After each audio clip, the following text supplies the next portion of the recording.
Hey guys, welcome aboard again. So I'm going to be trying another flight with my FlyJSim 737 here. I got a couple quirks. If you hear some weird stuff in the background, my dog is like right behind me making weird noises. Sorry about that. Anyway, we're going to be doing another flight in this plane. We're going to do the same little hop that I tried last time, which was San Diego to Phoenix. I think I got it. My dog is driving me bananas here. Sorry. We're gonna do the hop over to Phoenix. I'm gonna try doing the same thing. I've kind of figured out the quirks here of this plane, and I think I can make a successful flight. Also, I had a request in some of the comments to show my graphic properties and what kind of FPS I'm getting. So first off, just so you know, I am running this on a 1080p television is my main monitor here, and then I have a second monitor, a computer monitor that's running at 1440 or whatever off to the side. And that's where I'm running OBS to do the recordings and sometimes stream from OBS directly YouTube. So just so you know that. Now, I think I'm limited to 30 frames on here, just the way I'm set up. I think I can get it up to 60, or at least allow it up to 60, but I got to change my graphics properties. But if I'm getting 30 frames, that's pretty much awesome for me. Now, the other day, I did try Xvision. If you Google Xvision, you'll get some information on it, and it does a whole bunch of stuff with the shaders in X-Plane and the cloud textures and everything else. And let me tell you, right off the bat, I think because X-Plane 11.30 is going to be coming out in sometime later this year, probably, maybe. Supposedly, the developers of X-Plane have told the developer of Xvision that, hey, his thing isn't going to be working after the upgrade to X-Plane. And that goes for a lot of different people that do,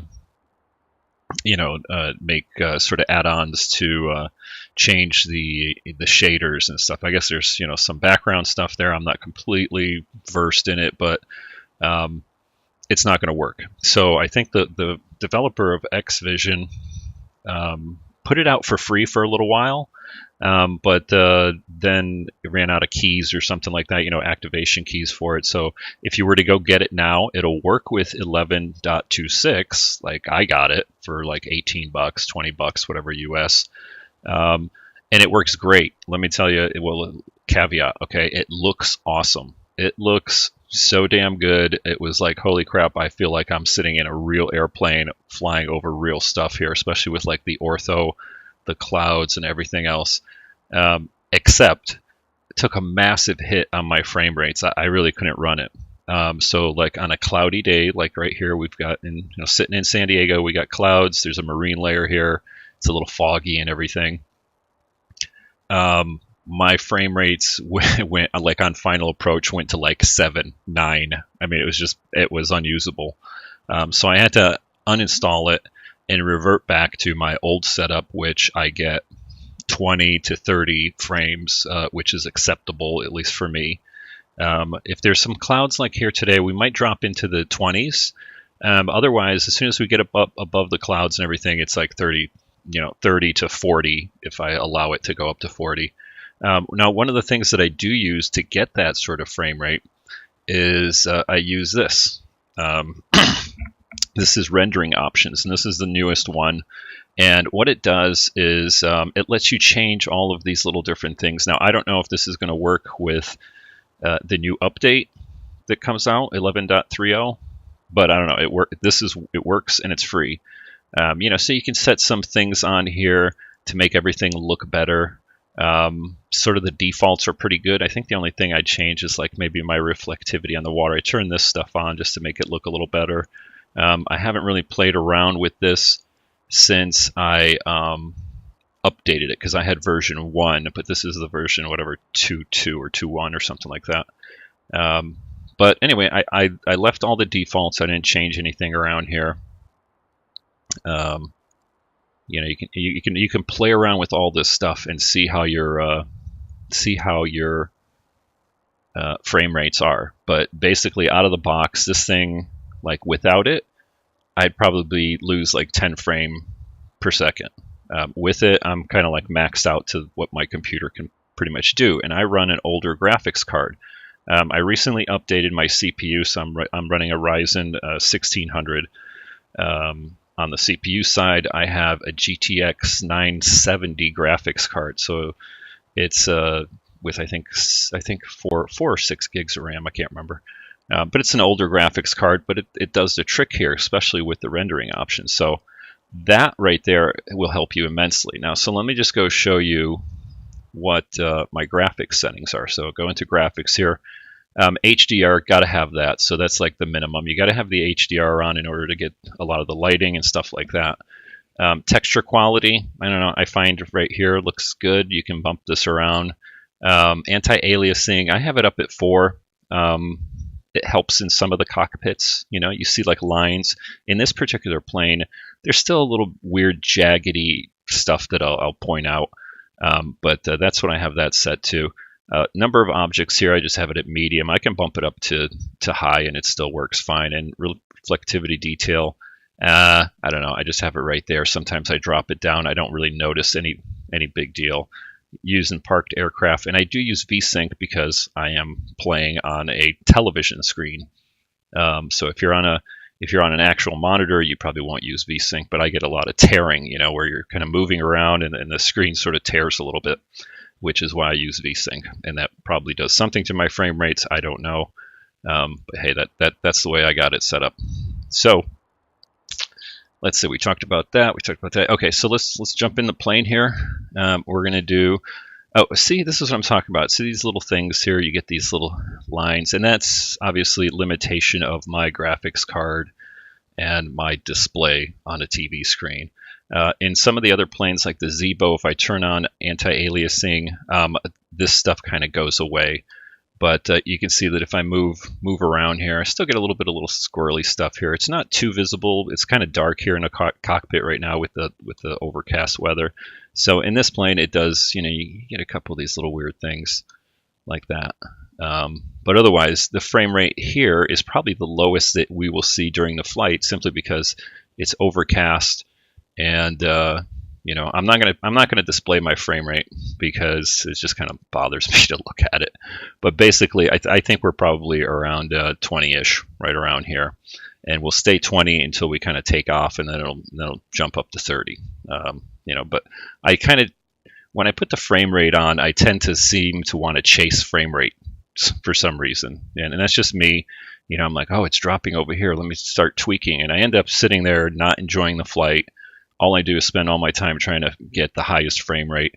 So I kind of try to judge it. How does it actually look? How does it perform when I'm moving around here? And you can see it's a little jaggedy, not too bad. Like I said, we're probably getting about 20 frame rates here. You know, just for the heck of it, I'll show you what we're getting here on the ground. Why not? Go over to data, output. There we go. All right. And there you go, 1920. So that's what we're getting here on the ground. Once we get up, it'll jump up to 30. So let's get rid of that. And on a clear day, it's 30 the whole time. Just pegged at 30, you know, doesn't do anything else.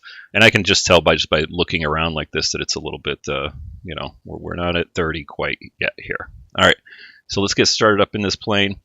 Let's talk about the airplane a little bit. So FlyJSim airplane here, and I love it. It's the 737-200. It's got a little quirks. There's some quirks to it, especially on landing. I don't think I've done a really good landing in this plane. I've got like 3 or 4 landings in it already. It tends to want to drop, and some other streamers and YouTubers have noted this. I know that maybe in the prior version, this is the latest. This is the version 3. I don't think they completely fixed it, and I don't know if it's just a thing with this airplane and X-plane or what. But when you're coming in on final, as soon as you get into kind of ground effect, it tends to want to drop the airplane right down onto the runway. You really got to flare to it, and it's really sensitive, really mushy, but hey, that's the way the plane is. Taking off, not as bad. I got the takeoff down, and again, maybe it's just my technique here. We'll see how I do this time. So let's get started up here. First thing we're going to do is get our ground power GPU cart started there, and you'll hear that buzzing away. I'm going to leave that up right now. We'll get our power emergency lighting, go over to the ground power, turn up my brightness here. I don't know why these things are always changed around. I wish they would just leave them alone. Let's get our APU fired up, so a little bit of fuel here. We've got to grab that, hold it until you see the needle up here going up. Then you can release it. We'll get our nav lights on. Let's get our smoking sign on, seatbelt sign, we'll put those to auto. And let's get a couple of things set up down here. So 30,000 is set. That's where we're going to be going to. And let's do our pressurization here, see if that's up. 33, we want to get that to 30,000. Going to Phoenix, it's 1,130. Alright, so we got that set right there. Let's go ahead and put our APU bleed on right now. Turn on our fan here. Packs are still off. We're just waiting for the APU to power up. And while we're doing that, let's see what we got down here. I'm just going to move this out of the way. Make sure I got my panel brightness turned up. We'll put up all the lights over here just so it looks good on the video here. Put that up. And let's see, not the floodlight, the brightness. There we go. Alright. Alright, let's see. We got APU power yet? Not yet. There it goes. Alright, let's switch over to APU power. And we never changed this, but we are going to APU power. Now we can turn that off, get rid of that lawn mower. Alright, now let's go down the line here. Dampeners on. We only got fuel in the left and right wing takes, so we'll turn those on. We're going to get started up. We are at the GA, General Aviation side of a San Diego Lindbergh field, so we're going to just be doing an immediate departure. This is more kind of another shakedown flight of this airplane, as opposed to, you know, going over to the terminal and using better pushback, which everything works fine. I did that on a flight. We'll get everything turned on here. Window heat, get our pitot heat on. Nope, not that one. Electrical hydraulics on. And I think we're ready to start. So we got not touching anything up there. Circulate, recirc airs on. Packs are off. All right, we're ready to fire her up. So let's put our beacon on there. We'll throw number 2 over to ground. And we'll get fired up here. I'm watching this N2 right here. I want to get that up to. Zoom in on that for you. Around 15. Another little quirk in this plane I discovered after doing a little bit of research was that you can't really map keys to things. Somebody put out a script that let you do a couple mappings, and I've got that, but I haven't played around with it yet. So you gotta move around with your mouse and click on things. Let's wait for that to go over. Yes, there it is. Let's go number 1 over to ground. Again, watching the N2 right here. There's 10. Alright, there's about 15. Fuel on. One of the nice things they did here was that you don't know how to trim it for takeoff. You haven't done the calculation, all that. Just click in the green area here. There we go, and it just auto trims it to your takeoff setting.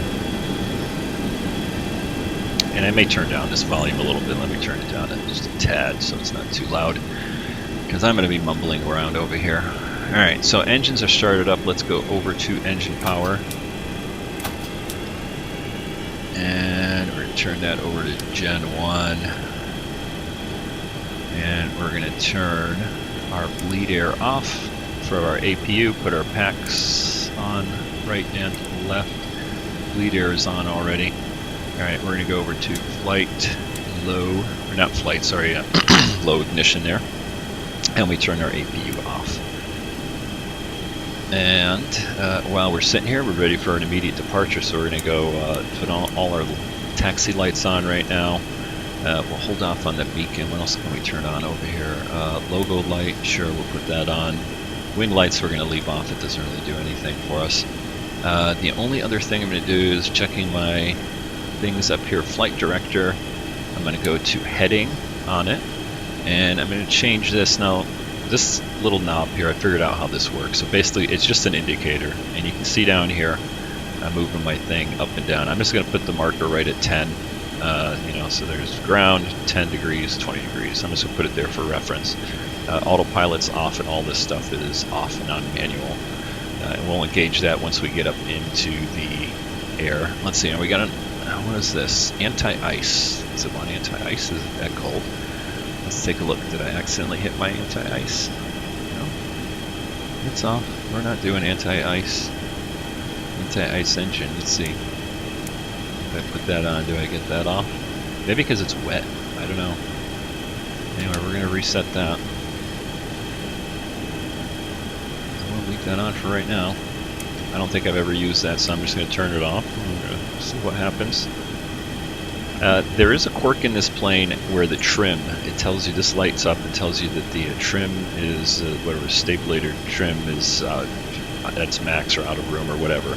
And I saw some things online that said that's a known thing, at least in the prior version of this, and maybe it was going to be fixed in this version, but I still find it goes off, but it doesn't really affect the flight at all. So we are started up. Let's put our flaps over to 1 to 5 degrees. I'm going to bring up my little card right here for takeoff. I'm going to click on this and make it 5. That adjusts my speed bugs here, and I figured out, I think one of the videos when I first flew this was, I didn't know what the hell the speed bugs were, but it's 80, and then V1, and then it's V2 plus 15, so that's why it's at like 45 or something, and then that's max flaps. So you don't want to have flaps, or you don't want to have no flaps below that tick mark, which is like 110. Alright, so let's get rid of that. We're ready to roll. Parking brake off. We're going to power up over here. Let's get over to the runway, and you'll see it staggers a little bit right here, especially when the buildings come into view. It's a little choppy. But again, this is, you know, we're running about 20 right here, 20 frames.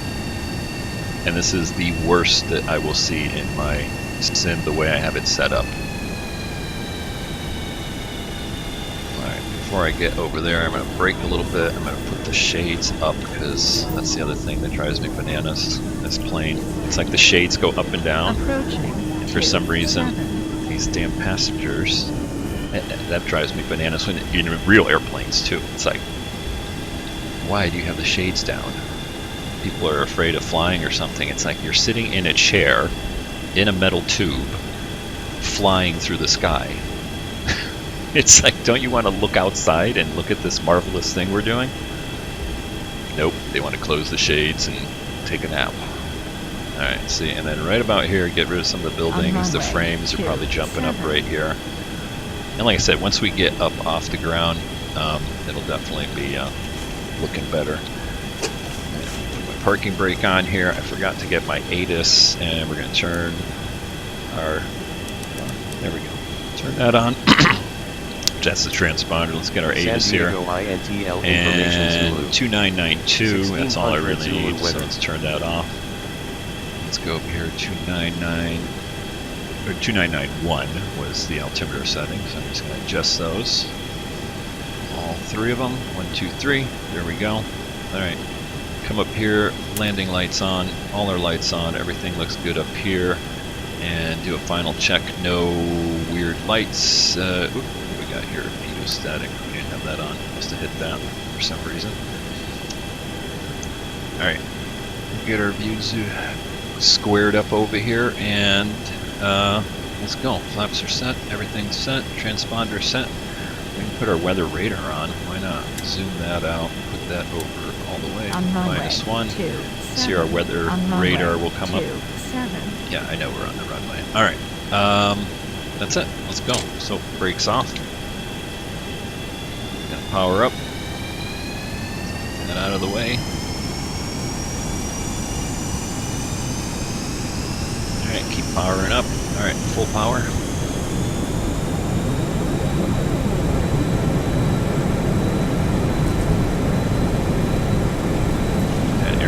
is alive. 80 knots. Check. Over the bump. P1. Rotate. Alright, I'm going to let it sit on the ground just for another second after rotate. I found that works best, and you definitely need a positive rotation here. Alright, positive rate, gear up.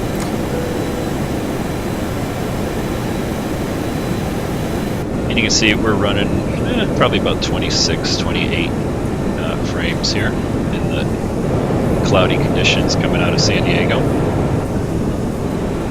It's a little jittery, but not too bad. Okay, let's get back in here, go flaps to 2. We're at 190, let's go flaps 1. Start trimming a little bit, try and maintain about, 12 degrees or so. Alright, 110, there's flaps up.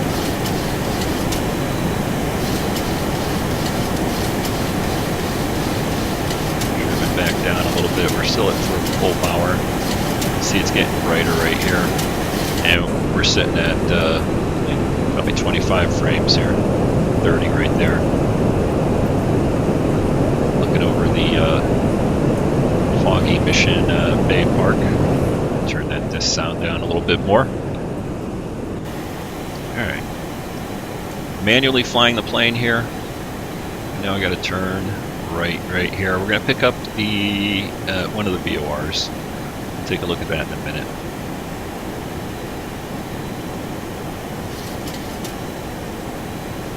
About 15 degrees up or so.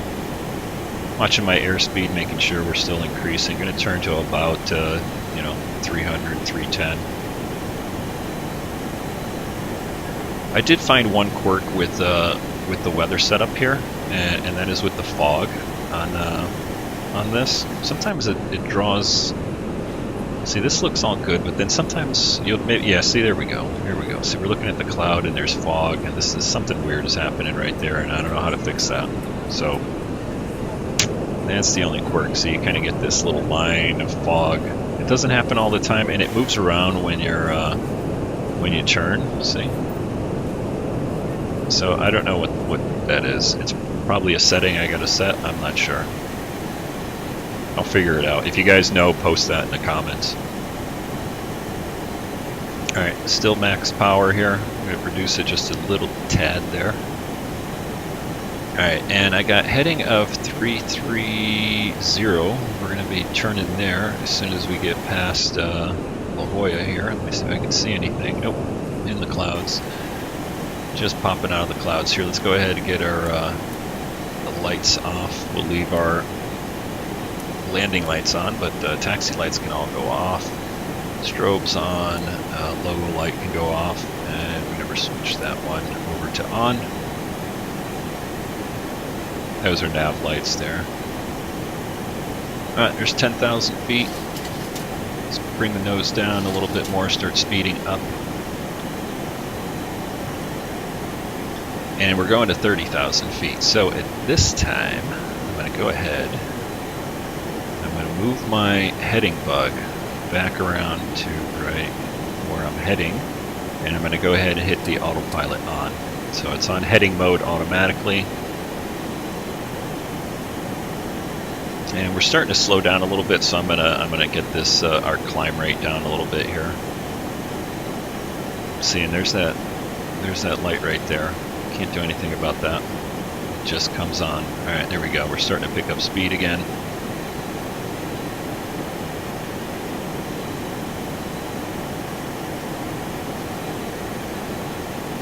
And we're just kind of eyeballing it here too on this route. So let me see what I got here. 117.4. I know that is the VOR we want to go to. And that's right here. And we want to go to it on a course of 138. So I'm going to go ahead and start turning using my heading right here. And I got a key map to that. I actually managed to map that. So I'm just going to swing this over to about 030.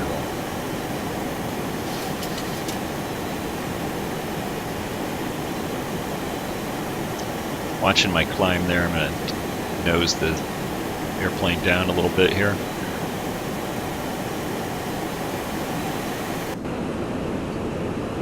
Get some reflection down there out of the... yeah, see, there you go. See that? What is that? Why does it do that? I've tried playing around with like the fog settings or something, and haven't managed to figure that out. But then again, I just updated this version of the rendering options yesterday, so I haven't played around with it. There's a nice shot of the moon.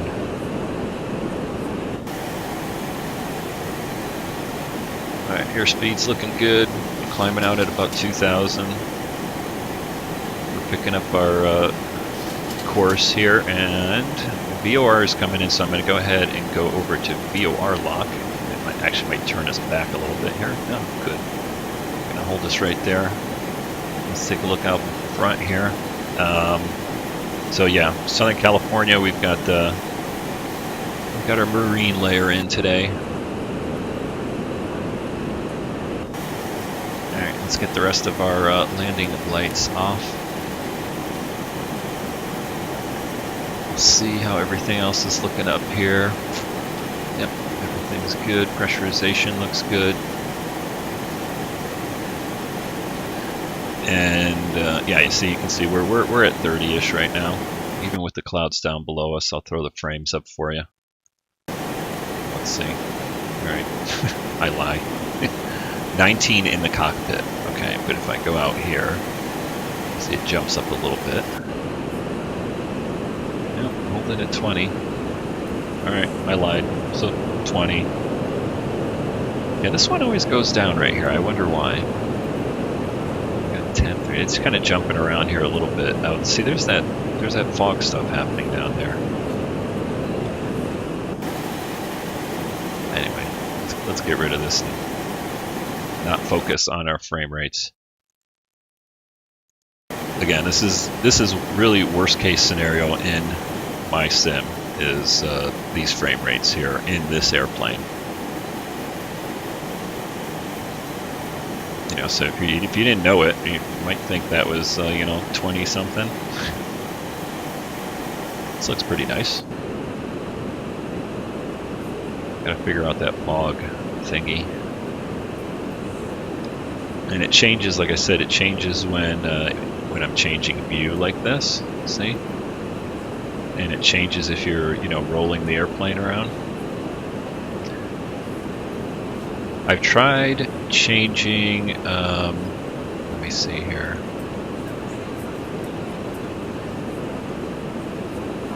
There was something in here. Plug-in settings. Here we go. Yeah, I don't know. There's probably something I got to change in here to get rid of that. Ambient occlusion, I don't know. I'm not going to mess with it right now because while I'm recording, it's oh, that reminds me. Actually, let me close this. Yeah, you know why we're getting the 20 frames here? It's because I'm recording too. I lose about 10 frames just for recording. So OBS on my other screen is recording this, and that's why my frames are at 20. I did not lie. If I wasn't recording it, I would be sitting at 30.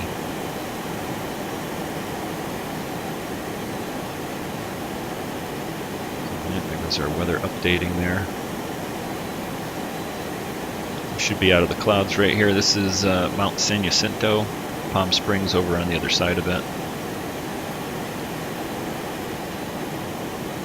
Alright, we're at 23,000. Making our turn here. It's picking up our VOR, 121 DME from it. And we can get cleaned up in here. I forgot to put our landing gear to off.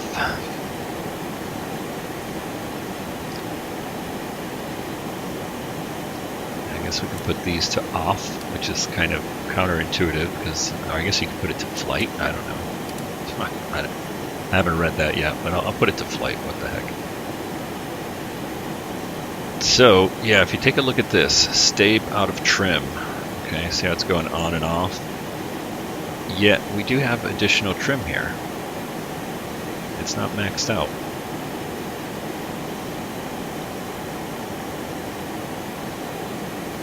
Like I said, I found that it really didn't affect anything. Alright, I'm going to nose over a little bit more. Trying to keep our airspeed up. We're almost up at 30,000, which is what we're going to. There we go. Airspeed's coming back up a little bit.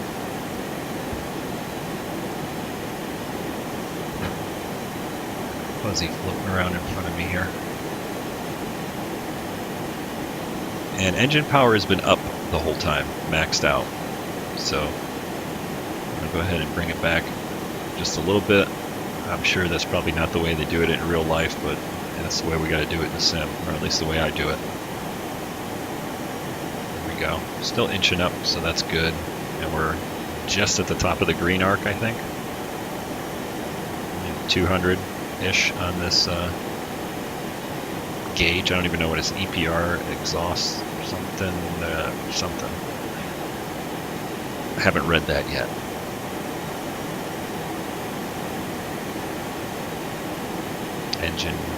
Engine PR, engine pressure, engine, I don't know what it is. Alright, we are on our way, 106 DME out to the VOR. Our speed is looking good. Everything else is set up.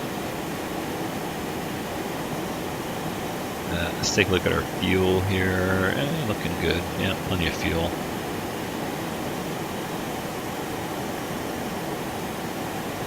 Yeah, I almost forgot about the when I'm recording that it drops my my frames down by around 10.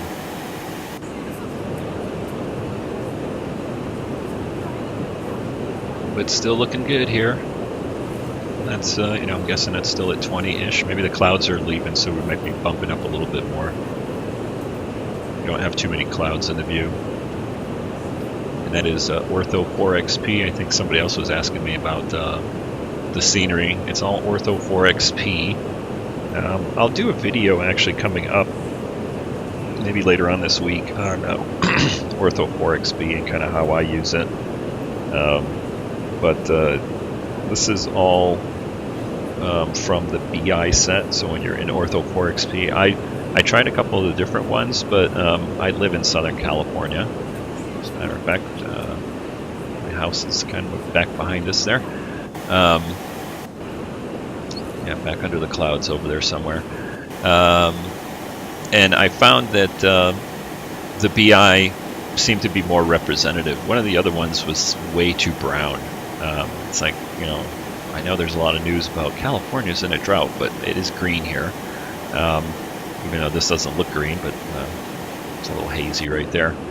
But yeah, you know, we got the BI had a little bit more realistic view of what Southern California and the Southwest in general sort of looked like. Let's see if we see Palm Springs. Yep, there it is. There's Palm Springs right there. And coming up, airspeed still looks good. Leading off just a little bit, about 1,000 foot per minute ascent. There we go, got 1,000 feet to go. And we are tuned into the Blythe VOR. And we're going to tune in, our next one is going to be Buckeye, which is 110.6. So let's go over here. I already got it tuned in right there. So, and I got it active over here. So as soon as we start picking it up here, we'll get a reading on our DME2.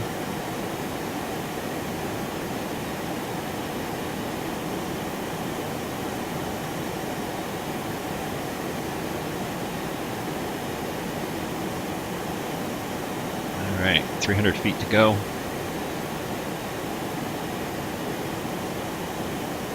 And the autopilot should pick up our altitude hold here at 30,000.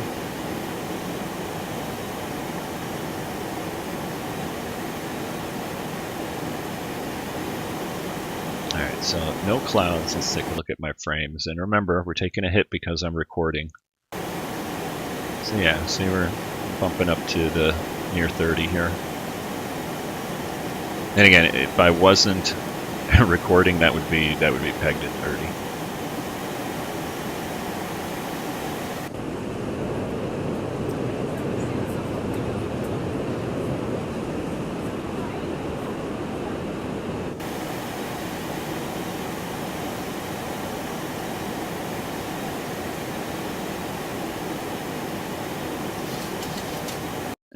get rid of that.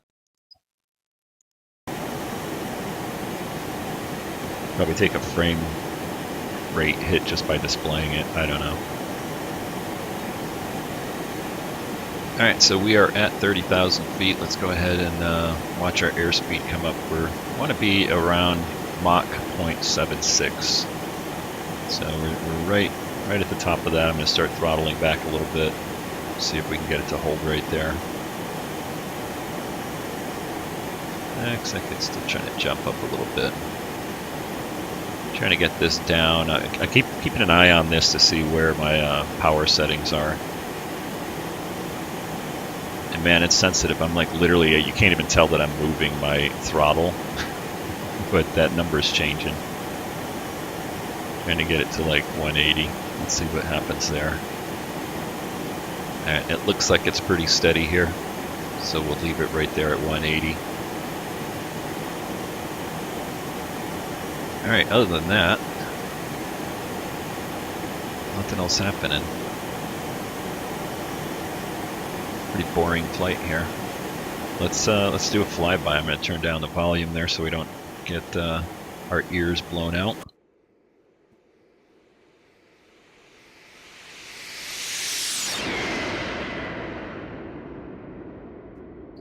We'll go outside now.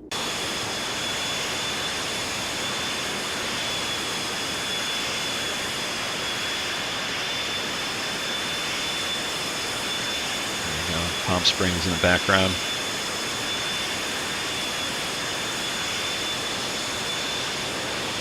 Looking gorgeous.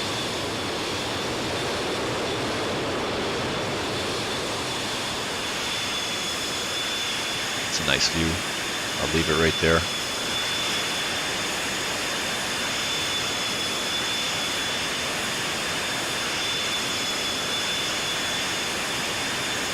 Alright, I'm going to go grab a fresh cup of coffee. I'll be right back.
Alright, got some fresh coffee. I'm ready for this flight. Let's see if we can actually land this sucker without having it die on us and crash into the ground. What do we got? 37 miles to Buckeye. we should start picking this guy up pretty close to Buckeye, or just after it. Still kind of hazy out there. So, this is real world weather. I do have it set to match real world weather. It's a little hazy out there today. The one thing the rendering options did that I do like, which is why I initially had gotten X-Vision, was you get that weird horizon sort of thing happening. I mean, I guess I can deal with that weird fog thing, because very seldom do I fly in with foggy conditions like that. But you would get that weird horizon where it just didn't look right, right? So that did away. This, where'd it go? Where's my back? She gotta be in the cockpit. I don't know where it went. No, I can't find it. That's weird. Anyway, it fixed that.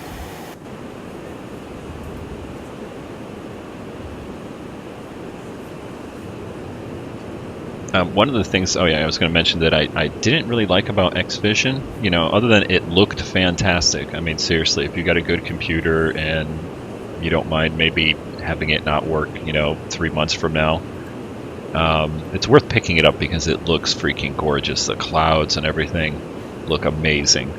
The one thing I didn't like on it, and maybe it's just I didn't find the setting to do it, was the actual visibility. Like here, it's pretty limited.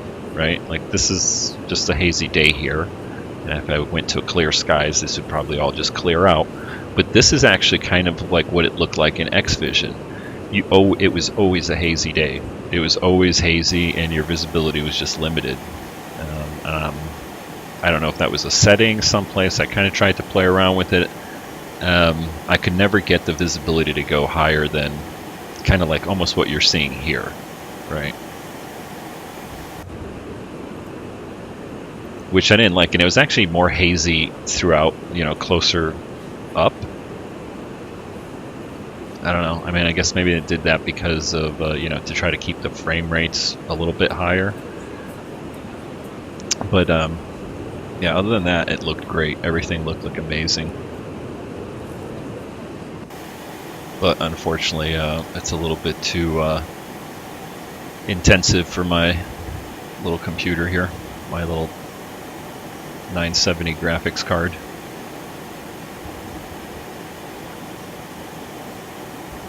Yeah, let's see, 13 miles to Buckeye. And then if I recall, because I kind of tried this last time, I think we pick up the, or not Buckeye, I'm sorry, we're heading to Blythe, so it's 11 miles to Blythe, and then we pick up Buckeye here, but we pick up Buckeye like after we pass Blythe over here. All right, so let's look at Blythe. That is Blythe down below, right there. There's Blythe Airport, Colorado River streaming out that way. And if we look down there, that's heading down towards Yuma.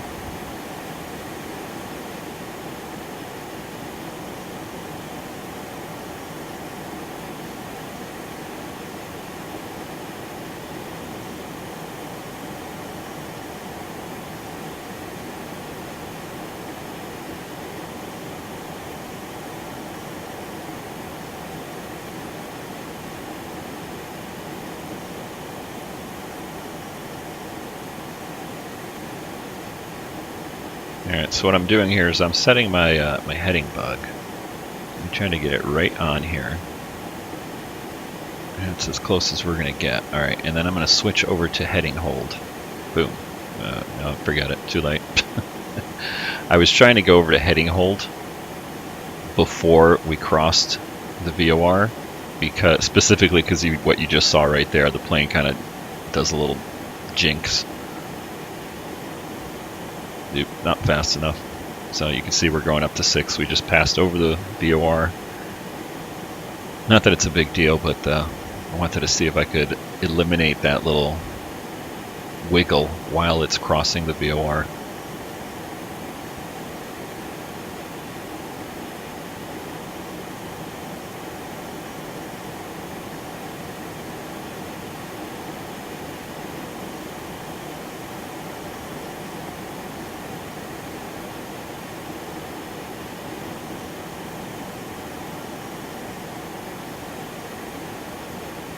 So I don't even know what the weather is over in Phoenix. Let's take a look-see here on my other screen. Winds are variable at 5. That's good because we're going to come in and land on runway 8. 10 miles viz, view at 12,000, broken at 16,000. So a few clouds for us that we see up ahead.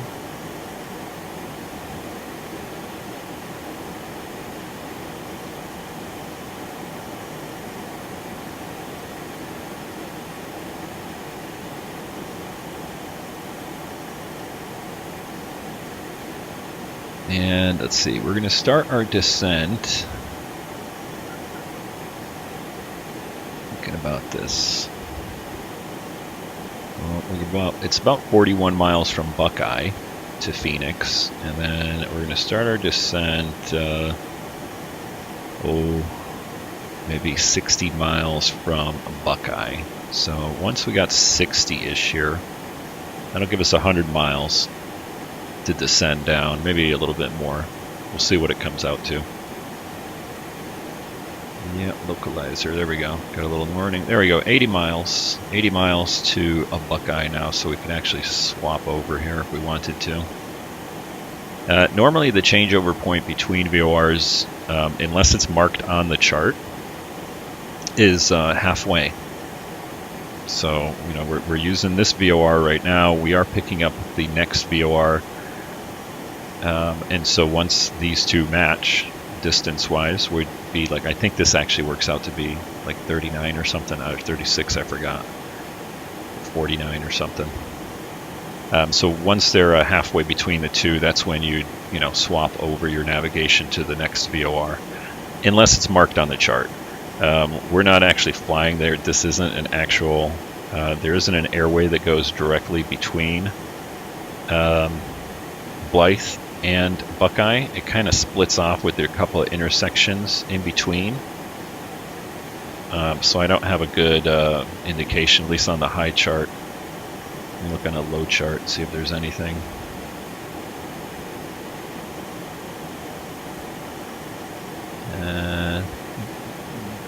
No, is that Buckeye? Yeah, there is a radio. So there is I don't know, there's an intersection. Let's see, 080.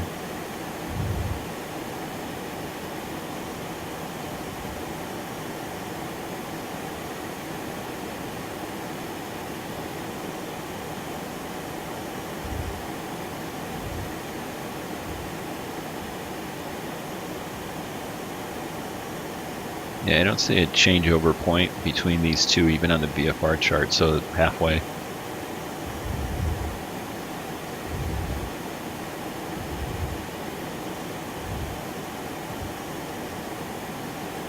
All right, so let's take a look here. So 63 miles to Buckeye, plus another 40-ish, so we're about 100 miles. Let's go ahead and start our descent here. So we should have actually put that on something else. I don't know. We'll put it on low init. Put our strobe back on. We're gonna go altitude hold off. At least that's the way I like to do it. And basically I'm going to power back and then nose down. So I'm going to bring the power back quite a bit. Not quite all the way to idle. There we go. And I'm going to go ahead and nose down for about... Nosing down, I'm nosing down. There we go. Let's see what happens. Oh no, you know what? Do I have to change this? Oh, duh. Retard. I didn't change my altitude here.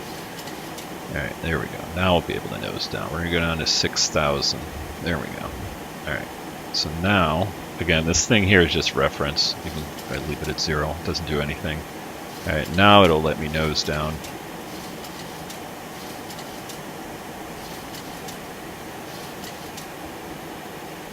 Actually, I think it flipped over to altitude again. Yep, it did. There we go. Alright. Alright, so took it off altitude, put the altitude down. Let's go back down here.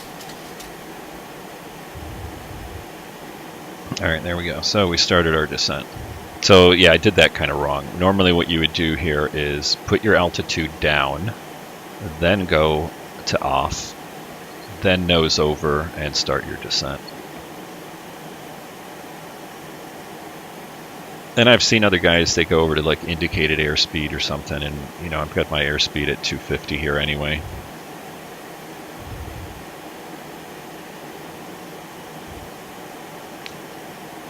Alright, so we're about 50-50 from both here, 49-49-ish.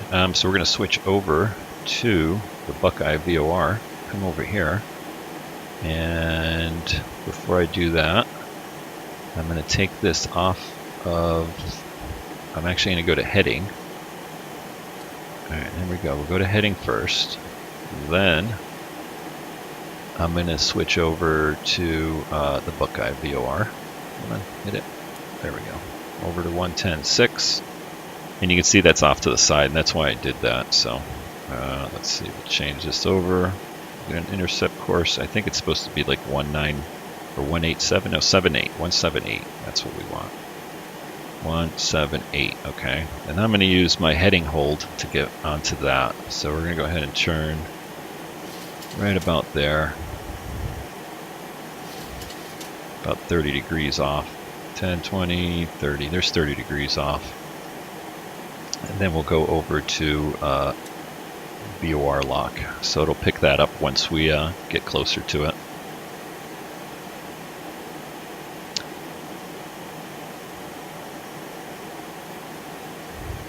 And we can get set up for the actual approach. So we're pretty much going to be a visual approach, but we are going to do ILS runway 8, and the frequency is 111.75. So let's get that set up while we're descending here. 111.75. And our ATIS over in Phoenix is, looking at my chart here, where is it?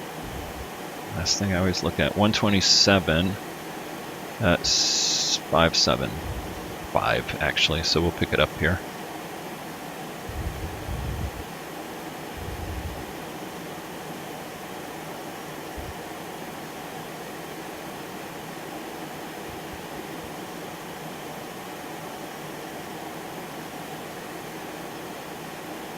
Now, keeping an eye on my needle here. Might do a little bit, let's do another 10 degrees. Get a good intercept there.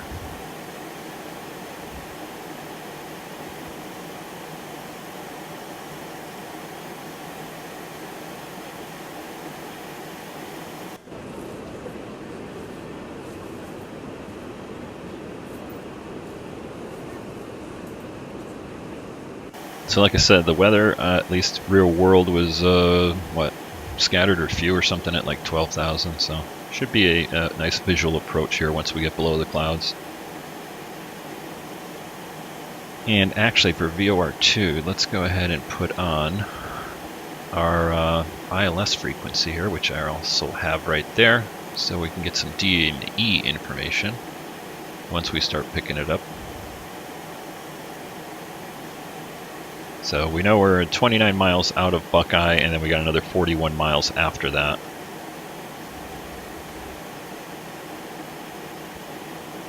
As we bounce around through some of these clouds.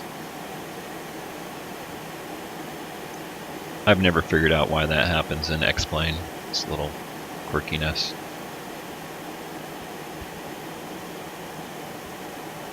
There's our stave out of trim again.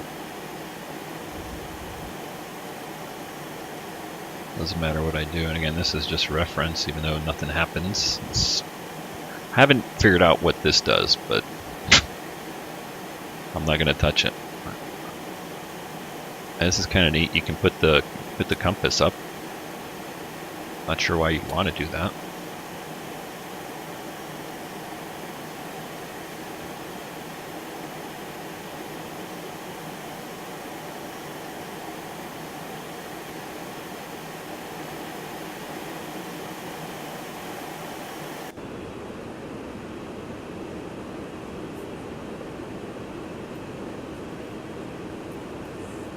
And this rendering option, this does a nice job with the clouds, you know, kind of fuzzies them up a little bit.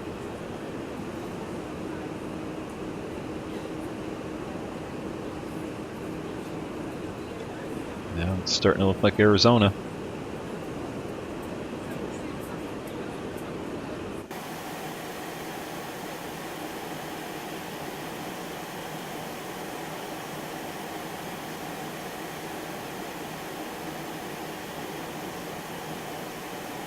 Alright, 19 miles out of Buckeye,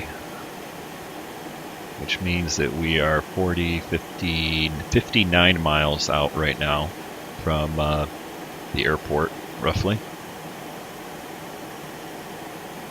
Still have not picked up our course here, which is kind of funky. So if I gotta go farther south a little bit, let's tune this up a little bit. And there it goes, it's starting to come in. I'm just gonna put 078. There we go. Or sorry, 080. Starting to come in. It's right about that time where I'm thinking, what the hell's going on? This should be coming in any second. This is when it starts coming in. Alright, so the final approach course is 078. So I'm going to go ahead and tune that right now, just for our heading reference here. And that's kind of why I had this thing at 078. So let me bump it up a little bit here as we get closer.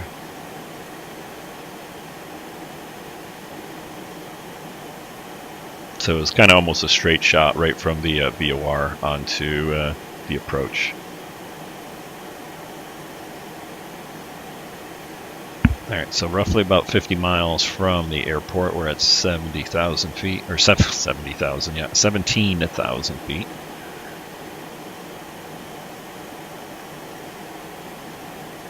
I think our descent rate's pretty good here. Let's take a look at our landing speeds. Oh, there's our, let's take a look at this. Light variable, yeah, blah blah, 12,000 few, 16 broken. Altimeter 2983. So let's go ahead and set that. 2983. Altimeter 2983. Arriving runways 0807 left. Cool. That's what we're landing on. 08. 0807 left. Alright. Now we got our altimeter setting, got our ATIS. Alright, here we go. We're coming on to 078 here finally. Oh, we're picking up our ILS also. 45 DME out. Just coming out of the clouds here at 15,000. You can see Phoenix up ahead. I'm going to go ahead and I'm going to pull the, yeah, power's all the way back. I'm going to go ahead and get our descent going down a little bit more. Might even do some spoilers here. I always tend to come in a little bit high. Okay, so got some spoilers up right there. Let's get ourselves down, unlike last time.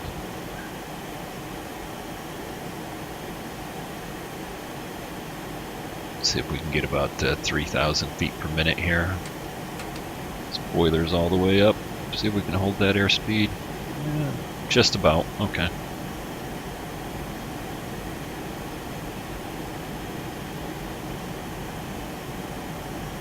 It looks like we are crossing Buckeye now. So what I'm going to do is I'm actually going to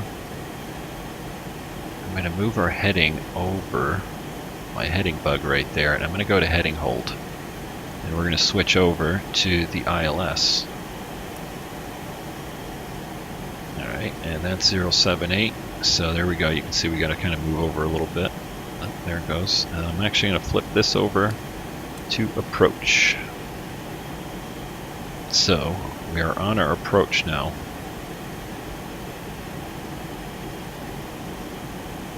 This should pick up our localizer now. Still a little fast. I'll bring the nose up a little bit. Get ourselves slowed up to that 250. Alright, and what I was going to say right before we started doing that was, let's take a look at landing speeds. We're going to go 40 flaps. Yeah, 40. I'm going to keep clicking it. 119. I don't think so, man. This plane, literally, I got to get used to this landing thing, because if I'm telling you, if I came in at 119, this thing would drop to the ground. I'm going to try to add some. Yeah, 123 if we go to 30 degrees of flaps. I'm going to try 40. Okay. And we're gonna add some speed to that. I'm going to try to hold about 130 actually, maybe even a little bit faster, and see how that see how it does.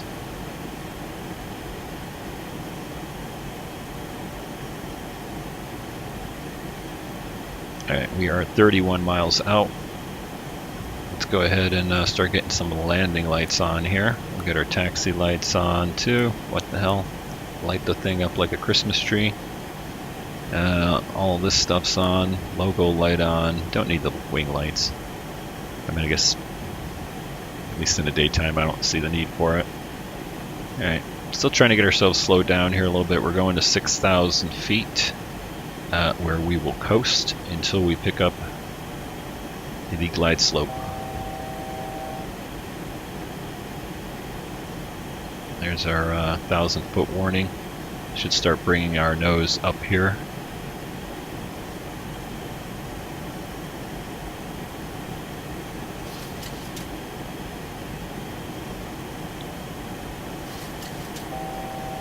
.200-foot warning.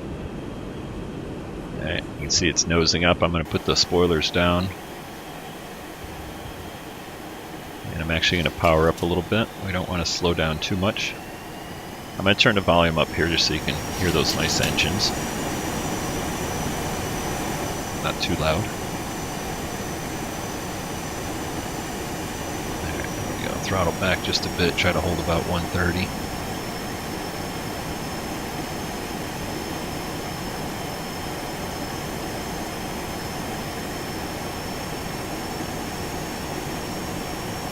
Let's do a quick flyby here. So I'm going to turn the volume down.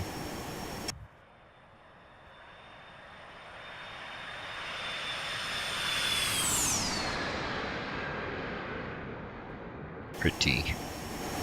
Alright, let me get that volume back up a little bit for you. Alright, holding at about 130. We are at 6,000 feet, waiting for, we're on the localizer, waiting for our glide path to come down.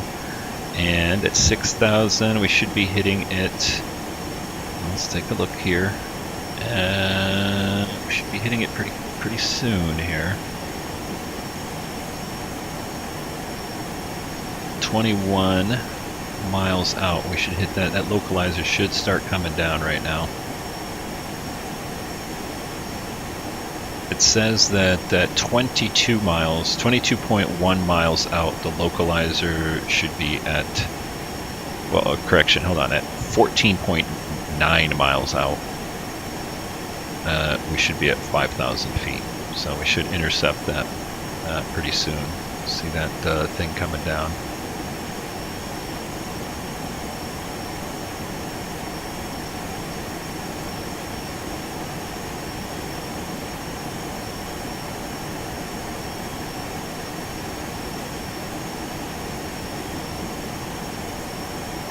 There we go. I think I see it moving.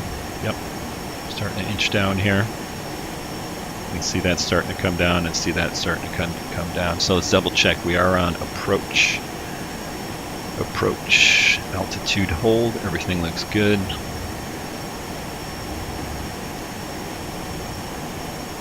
Alright, we're going to throttle back here just a little bit. Let's start getting ourselves slowed up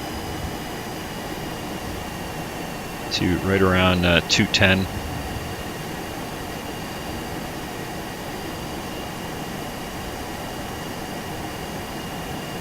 Another hazy day down here. I thought it'd be a little bit nicer. 10 miles. Eh. Alright, here comes our glide slope intercept. There it is. Alright, I'm gonna power back all the way. I'm gonna bring the spoilers up. Get ourselves slowed down to 210.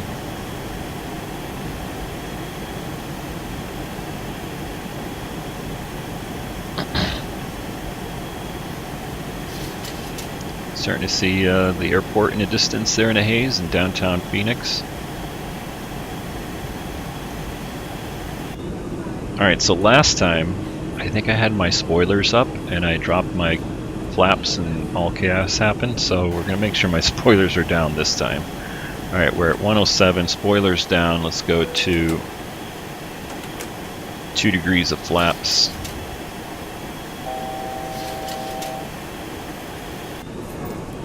I'm going to go to 5 degrees of flaps.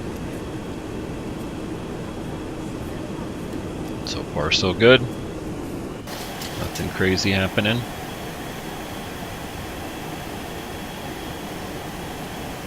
So our airspeed's coming down.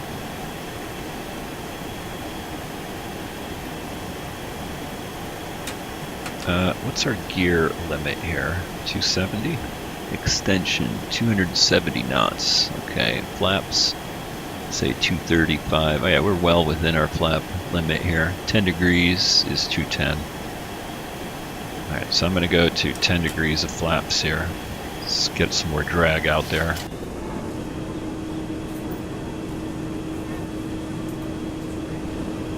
And I'll turn the sound up a little bit here. Hopefully you can still hear me over it and not hear me breathing like I was in my other video. Alright, we're at 8 miles out. Let's go ahead and drop the gear. Let's go to 15, 25, 30 degrees of flaps, and 40 degrees of flaps. Power is all the way back. Alright, we're going to start bringing our power in a little bit now. We're at 40 flaps. Going to hold it somewhere around 140-ish on the airspeed. At least 135. Alright, let's go. Landing lights on. Put our auto braking, which I found was down here. Put that to medium. Alright, not going to need our spoilers anymore, so we're actually going to arm them, which is conveniently done by just clicking right here in the tape. Click. There you go. You get the green light right there. Usually I would have that on a keyboard like in the Zibo. Alright, there's 134. Let's keep the power up. I'm going to literally, even though it was saying at 40 degrees of flaps, this thing said 119. I'm going to come in hot. I'm going to come in at like 130. Let's do a quick outside look here. I'll turn the volume down so we don't get our ears blasted here.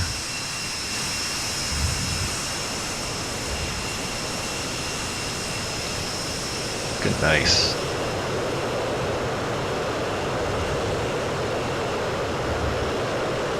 There's a nice screenshot, huh? I'd take it, but my computer might explode. Alright, I want to keep an eye on this. I'm going to try to do a decent landing here. This airplane has frustrated me on the landings just a little bit. Alright. I'm going to turn the volume up here, and we're going to go sterile cockpit, so no more talking. And we'll just listen to the approach and enjoy the whine of the engines there.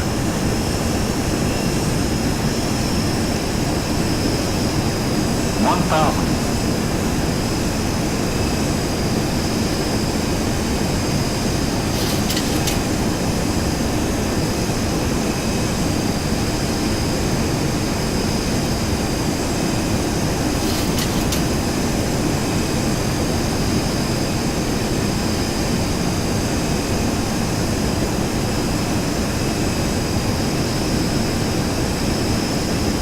Going to be trying to hold 130, let's say.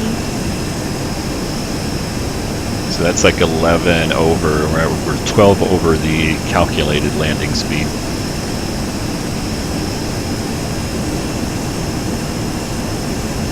And I'm going to let the autopilot fly it down to right about here. let's go ahead and get rid of that. 500. Alright, 500 feet. Square it up. Alright, the airplane is mine. 400.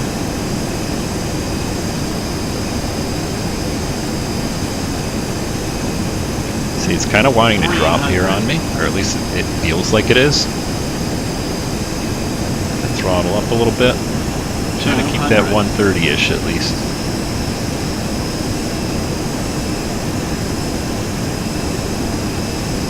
Flight slow.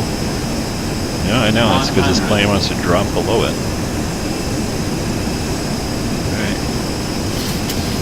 50. Start trimming up. Starting to pull the nose up a bit. 20. Long landing. Long Yeah. landing. Throttle 8,000 back. feet remaining. Loading. Yeah. Alright, thrust reverse is engaged.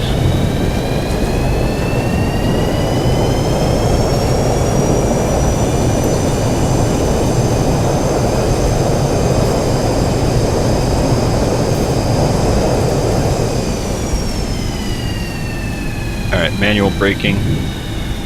Well, it wasn't as pretty as I wanted it, but it was okay. 131's not bad. Alright, we'll get some braking on here. I'm going to pull off over here and we'll do a replay of that, but there we go. We made it to Phoenix. That was a lot nicer than the last time.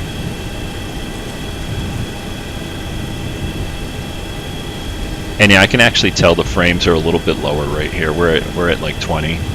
If I wasn't recording, we would be at 30 here.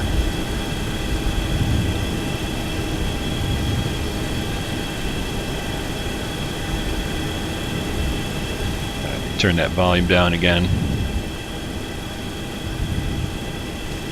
Get our spoilers down, get our flaps up, get cleaned up here a little bit.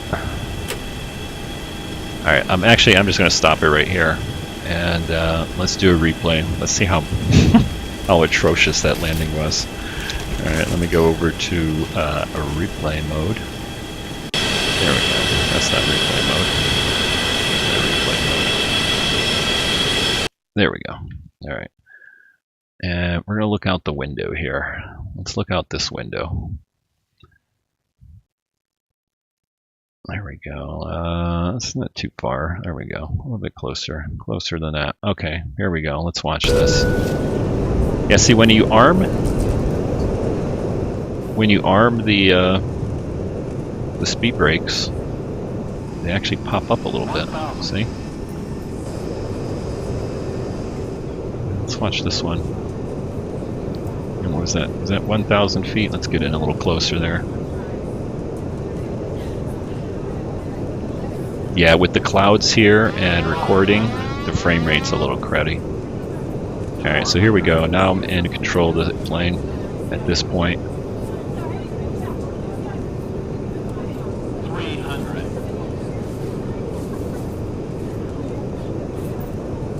200.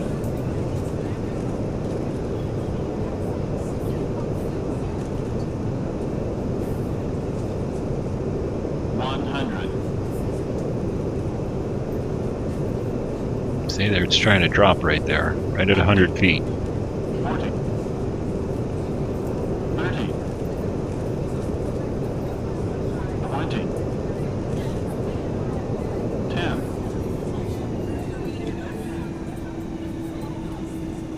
Floaty, floaty.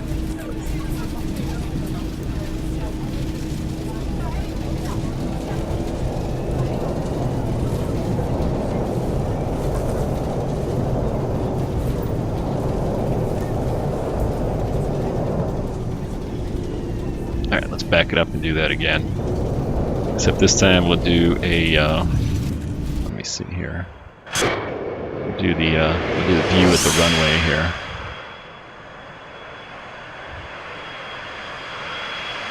Alright, and that'll be it. Hope you enjoyed that. A little loud right there. Let's watch me float down the runway here.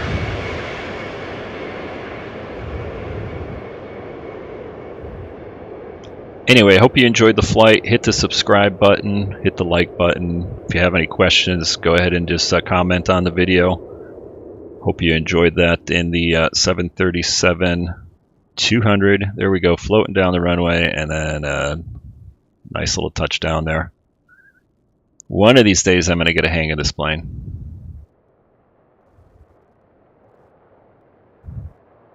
Let's pop in here. Still looking at the replay here.